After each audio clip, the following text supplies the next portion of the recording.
not trial, secret information they have, they tell you they have, they put you under detention, you don't know why, your lawyer does not know why, and even though the way they use it, you are going to stay for 1 month, 6 months, depending, and each time it could be renewed, and they set no limit for how many times. The laws are the military. A military commander assigned issues military orders. These military orders are the laws. This military commander assigns the military judge, assigns the military prosecutor, and the whole court. And they do not only detain, we've seen older guys, teachers, professors, children, civil society activists, political activists, and so on. And they hold it as one of the means to control the population. So you look at it as within your own community, the system does use it to control the population, but you also, if you look at it from the colonial ideal, like mentality, it's one of the ways to control the population, one of the ways to prevent any type of resistance, and it's an annexation, one of the tools they do, they annex it to any other policy they have. If it's land confiscation, they still use arrest and detention to facilitate land confiscation. So we hear about the wall, we hear about the settlements, we hear about water, we hear about all of these issues, Jerusalem, Hebron, all of these issues that we all the time hear about that are happening in Palestine. Always think of it, there is an arrest and detention policy next to it. My name is Ziad Abbas. I was born in the Hesha refugee camp. I grew up there. I'm struggling not to die in the refugee camp.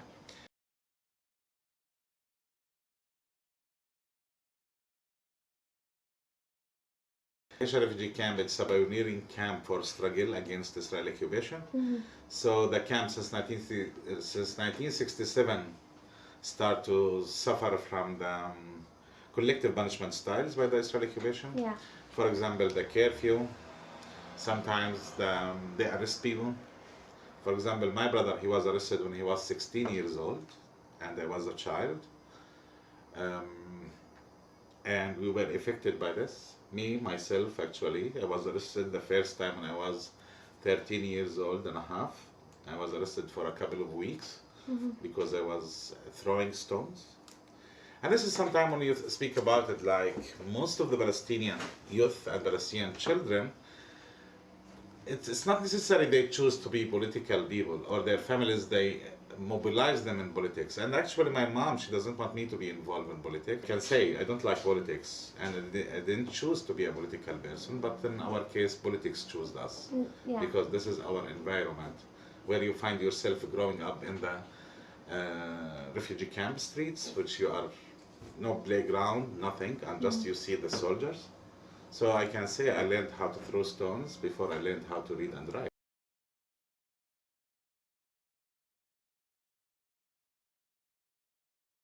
Activist, like because I want to be a human rights activist.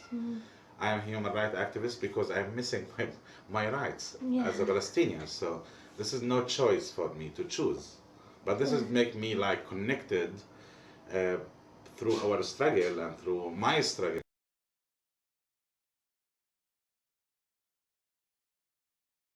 When I was a child, the normal reaction, like children in my age, we were in the streets throwing stones. The moment we see the Israeli military jeeps, just the normal reaction, you start looking, where are the stones? This is natural reaction. And yes, many Palestinian children that period, they were arrested, not only me, and until now, all the time, if you go to Israeli jails, you will find at least between 300 to 350 children below 18 years old in Israeli jail. I was in jail many times because I'm a journalist. After I graduated from school, I was a journalist, which I used like this camera, in that period, very small camera, not digital, of course. And we were writing articles, we work with international agencies, And we were arrested many times. We were tortured many times because we were journalists. They don't want us to have any connection. And not the idea just they want to prevent us to do the work. They want us to be cowards, afraid to do anything, to film, or to write anything about what's going on. And I remember one time we were 62 journalists at the same time in jail. So it's not just, it's like the people, they are active, they use guns or they throw stones, they go to jail. Anyone speak about human rights, about freedom, anyone maybe has a book in that period, especially during the military, which still until now, but it's less than before, where you have, if you have a book, for example, for Franz Fanon, it's enough to keep you in jail. It was banned. You are not allowed to have this kind of books.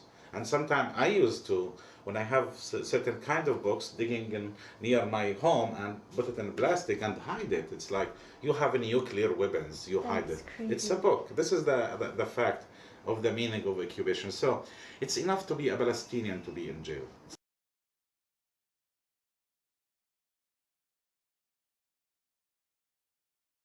It's not education, I got it in my life, I got it in jail. Yeah. I learned English inside jail because I graduated from United Nations School, which they start teaching English ABC in the 5th grade. The moment you graduate, you can build small sentence. Yeah. But I learned English in jail. I learned a lot. In the school, they taught us that Columbus discovered America. In the jail, we find out, no, Columbus didn't discover America. And in your reality, you feel your camp surrounded by fence, and you feel you are like in the zoo, far from the rest of the world. In jail, I felt like I'm connected to Nicaragua, to Salvador, to Mexico, to Vietnam, to Algeria, to South Africa. I'm connected everywhere through the education we got in jail. And here in jail, actually, they designed the jails. And actually, in fact, if you want to think about it, Israeli occupation, they were victims, or some of them at least, they were victims for the Holocaust. They became victimizers. When the victim became a victimizer, they know how to hurt.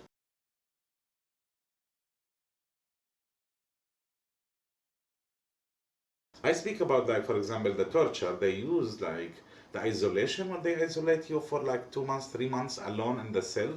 You can't speak with anyone. No one speak with you. You are isolated totally from anything, and just you feel, you eat, and they use different kind of sounds to affect your mind. And this is such kind of torture. You can't see it when you look to the Palestinian prisoners, but if you deal with the Palestinian political prisoners, you will find the effects and the impact of this kind of tortures. Other kind, they use it, they call it the shaking. When they put a bag in your head and they control the oxygen coming to your mind, and they shake your head until you collapse, which this is internationally, it's illegal. All the torture, actually, internationally it's illegal, which some people, they lost their lives. And right now, since 1967 until now, we have over 140 people, they were killed in the torture section. The Israel, they use different kind, for example, the cold shower, the hot shower, mixed together, which will affect your bones, the bone. So it's a cold shower and hot shower at the same time. They put you on very, very, very cold shower. They take you out, they start the air condition. The whole come to your body when you are naked at the same time. So that it's not just you feel cold, the cold go direct, affect your stomach, your head, your skull, your bones, your legs, your feet. Later, they put you in a very hot shower. And after that, they start the cold air condition, which will affect the same. And by time, it will affect your body. You can't see it, but by time, you can see it. Or the other torture, like they invented, which is like, they used it since long time in the Israelis, where they put you in a small cupboard, only your size, and they close the door. You can't sit down. You can't sit down at all. You stand for days and days. And sometimes they don't take you to the bathroom. You do it on yourself. Sometimes they stop the food 2-3 days. But they do all of this to kill your spirit. When I was young, yes, I was scared, afraid, I was crying. It was really very hard for me when I was young. But when you grow up, you feel you are very strong. How you feel that? Because you look to the interrogators, oh my God, 3, 4, 5. And all of them, with all the power they have, and they try to take one word from your mouth, and they can't. You are the strongest one, not they, despite the fact they have the power. And later on, you start arguing with them. Okay, what do you want? You want to kill me? Kill me. But will not make you feel secure. Mm-hmm. Because for the Israelis, they don't want to see Palestinian people.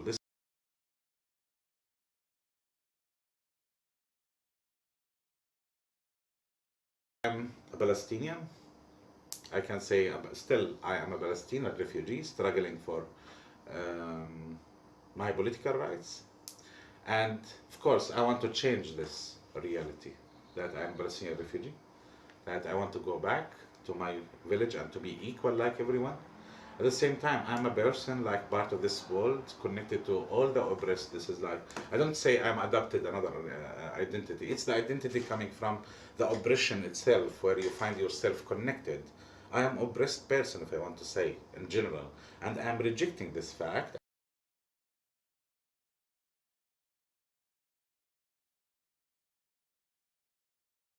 It's like for us to end this oppression when the oppressed come together and raise their voices together and struggle together to change this reality. And at the same time, where I find myself, I'm not just struggling against the occupation in Palestine, I'm struggling against the occupation everywhere in this world. I feel I am myself, I am an ally for everyone under oppression. Mm-hmm. Practical stuff, which we did it, and we still do that work. Right now, you find yourself, you are communicating with other marginalized communities. Mm-hmm. You use the technology, for example, to communicate, to educate, to build. From this camera, for example, to the internet, to everywhere, mm-hmm. where you can use it in a way or another to serve the goal that the oppressed people can come together, support each other, and change this reality together. Where we can create together like a resistance culture. Yeah. How the people, they resist and learn from each other and build this resistance culture in the rest of the world. I know people, they speak about different kind of methods, non-violence or conflict resolution, all this kind of stuff. But for me, it's up to the people living under oppression. They can choose the struggle they want to do. Mm-hmm. They can pick up what they want, because any nation under occupation, they have a right to struggle in the way they feel. Yeah. This is the most productive way.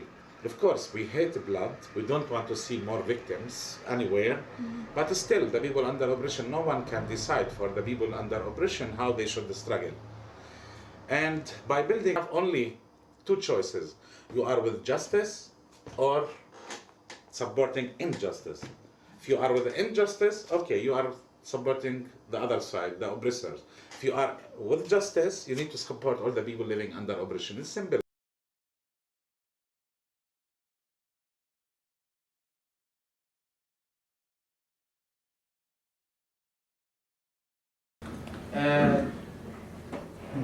When we look at regimes like these, at ideologies like these, there are quite a few ways that we can think of that might achieve it.